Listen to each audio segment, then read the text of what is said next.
Hey guys, how's it going? Welcome to this video. All right, so I just want to do a quick video on a you guys can see all the parts I have out with the mounts and stuff like that, motor mounts.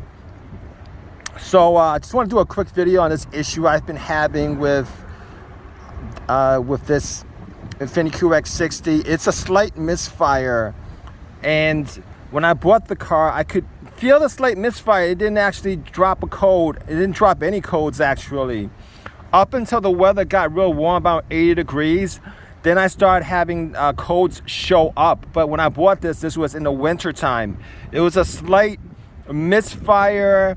I thought it was, I didn't think too much of it. You know, normally I would think if it's a misfire, it's a misfire. If it's not a misfire, you can tell when your vehicle is misfiring, not misfiring. This was a slight misfire.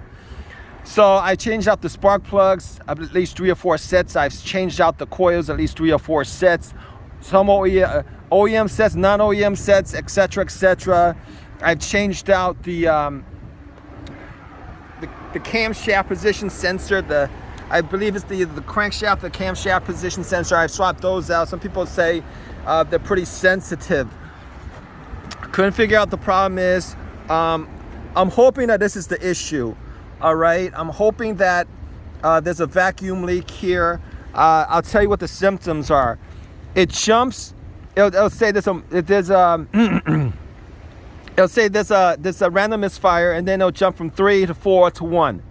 All right, it's now staying on 4, but every time I change out the spark plug and coils, it really doesn't do anything. It's not one of those misfires that gives you really weird idling issues. You can feel it, but not to the point where the engine runs really rough. It's not running smooth, but it's not, it's not running really rough to the point where I can't drive it. I've been driving this car this way for months now. I really didn't want to do this job, but it's really nothing I can do about it at this point. I've done everything. I've actually tried to get to the throttle body, and the throttle body is a pain in the butt to get to. Screws in weird places. They're very, very small screws. But this is my last resort as far as trying to fix this issue. If I can't fix this issue, this car is going. There's nothing I could do with this car at this point. All right, as you guys can see, this is the valve cover. The reason why I changed it up is I noticed that on top you can see there's oil. There shouldn't be. There's oil here.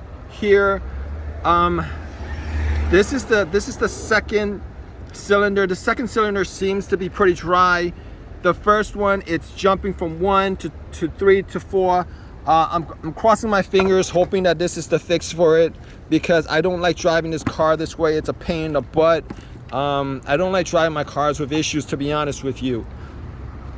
But if you're doing this job, it's not the most difficult job in the world.